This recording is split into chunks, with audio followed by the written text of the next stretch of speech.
Assalamualaikum warahmatullahi wabarakatuh. Hamdan wa syukranillah mabadah, sahabat AR News dan sahabat PWI Perjuangan Wali Songo khususnya Tulungagung dan umumnya Indonesia. Semoga sehat selalu ya dan dilancarkan dalam segala urusan kebaikan kita, dan saya selalu mengingatkan kepada panjenengan semuanya untuk tak henti-hentinya, tak bosan-bosannya tetap istiqomah dalam perjuangan kita meluruskan segala bentuk pembekoan sejarah yang ada di negeri ini demi masa depan anak cucu kita. Dan jangan bosan-bosan juga, tetap haruslah kita istiqomah untuk memperjuangkan negeri ini dari rongrongan kaum Pahlawi. Teman-teman, sebagaimana yang kita tahu bersama bahwa ada salah satu pondok Al-Khairat atau jamaah Al-Khairat yang ada di Sulawesi ya, itu mendukung para habaib tapi tanpa data, ya kan gitu, hanya taklid buta gitu kan. Jadi mereka itu meyakini atau mengakui para habib itu sebagai keturunan Rasulullah, akan tetapi semuanya tanpa didasarkan dengan bukti, tanpa didasarkan dengan keilmuan ya. Akan tetapi lain ceritanya dengan Pondok Al-Khairat yang ada di Malang. Justru Pondok Al-Khairat yang ada di Malang itu beliau lebih rasional, lebih memakai logikanya. Bahkan pengasuh Pondok Pesantren Al-Khairat ini ya menyampaikan bahwa beliau mendukung kajian tesisnya Kiai Imad karena tesis Kiai Imad berdasarkan data, berdasarkan bukti, berdasarkan manuskrip kitab sezaman juga. Akan tetapi boleh Robitoh Alawiyah itu kemudian membantah tesisnya Kiai Imad, akan tapi juga harus disertakan dengan data. Jangan kemudian dengan doktrin, dengan emosi, itu nggak bisa mengatakan oh nggak percaya nggak apa-apa, tapi kalian awas nggak dapat syafaat, awas kalian nggak dapat berkah. Ini namanya bukan membalas tesisnya Kiai Imad, tapi ini kemarahan. Jangan dibalas dengan framing-framing dong.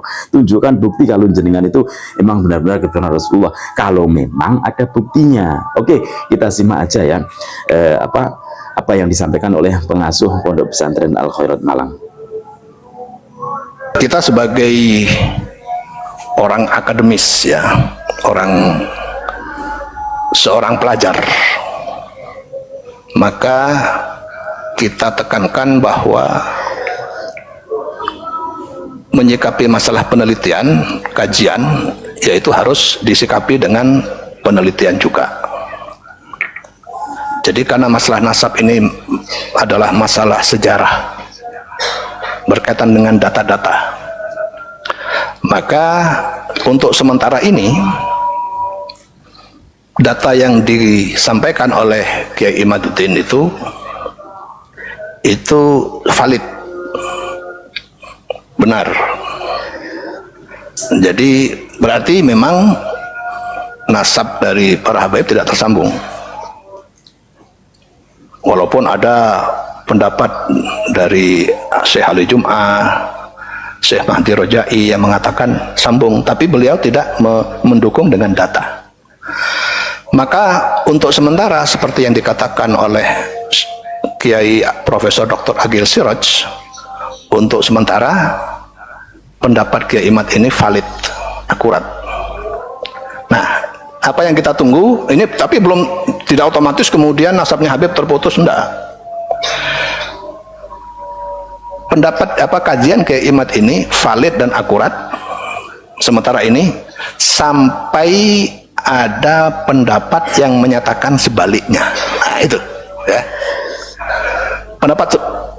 Pendapat yang menyatakan sebaliknya ini baik yang datang dari mungkin kalangan habaib, Robitoh Alawiyah, ataupun dari siapapun yang menunjukkan ada kitab yang menyatakan ada kok datanya dari abad 4, 5, 6, 7, 8 ada datanya, ini Habib ini putranya ini ada. Kalau memang ada dan valid, maka berarti pendapat yang kedua ini itu yang benar. Tapi untuk sementara ini pendapat dari Kiai Imaduddin itu yang benar, yang valid.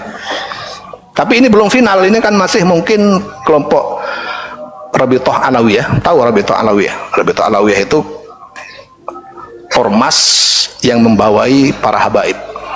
Ini mungkin kan sedang mencari. Lah nyarinya itu harus manuskrip, harus berbentuk kitab atau manuskrip yang sezaman. Satu, dalam menyikapi kajian nasab ini, Pondok Pesantren Al Khairat bersikap secara ilmiah. Apa artinya ilmiah itu?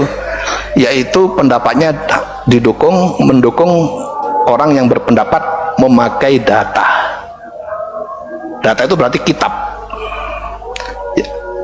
Yang kedua, bahwa hasil penelitian dari Kiai Imad yang menyatakan bahwa tidak ada bukti buku sejaman yang menyatakan Habib itu bernasab kepada Rasulullah dari abad 4, 5, 6, 7, 8, itu memang bukti tidak ada. Memang buktinya tidak ada. Saya sudah teliti kitab-kitabnya, itu memang tidak ada. Jadi berarti pendapat Kiai Imad itu benar. Cuma ini bukan berarti final. Kita masih menunggu jawaban dari kalangan habaib yang mengkonter ini. Konternya bukan konter barang siapa yang tidak percaya habaib dapat kualat, bukan itu namanya nggak ilmiah. Nggak ilmiah itu.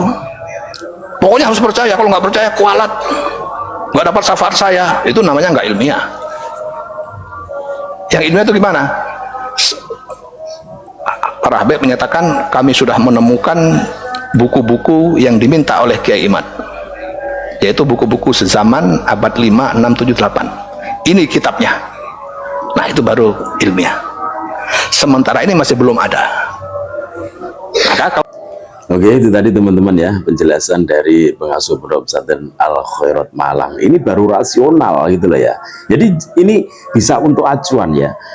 Para pengasuh-pengasuh pondok pesantren ya, jenengan yang masih mencintai Habib secara buta, meyakini Habib secara buta, silahkan jenengan itu mencari manuskrip ya, mendatangkan manuskrip, atau kalau perlu jenengan datang ke Kiai Imad. Kalau nggak pengen ke sana karena gengsi ya jenengan cukup mencari buku-bukunya Kiai Imad, kitab-kitabnya Kiai Imad. Ya, itu benar nggak disertai dengan data apa enggak gitu loh ya. Jadi rasional. Jangan karena egonya jenengan ya, kemudian santrinya jenengan itu menjadi terbodohi gitu loh.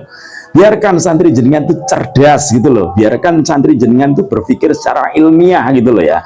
Santri milenial itu harus ilmiah, jangan kemudian berdasarkan doktrin, apalagi cuma disuguhkan dengan karomah lah, kemudian berkah lah, kemudian syafaat lah. Mereka para habib itu adalah orang-orang yang jauh dari kata syafaat, apalagi syafaat. Jangankan syafaat, berkah aja mereka itu jauh dari tingkah laku mereka, perilaku mereka, tutur kata mereka, kemudian sikap dan haliah mereka, semuanya itu jauh daripada kata syafaat, jauh daripada kata berkah. Semoga ini bisa menjadikan acuan buat panjenengan semua untuk mencerdaskan anak didik kita semuanya. Saya rasa itu saja yang dapat saya sampaikan. Semoga bermanfaat. Wallahul muwaffiq ila aqwamit thoriq. Assalamualaikum warahmatullahi wabarakatuh. Salam NKRI.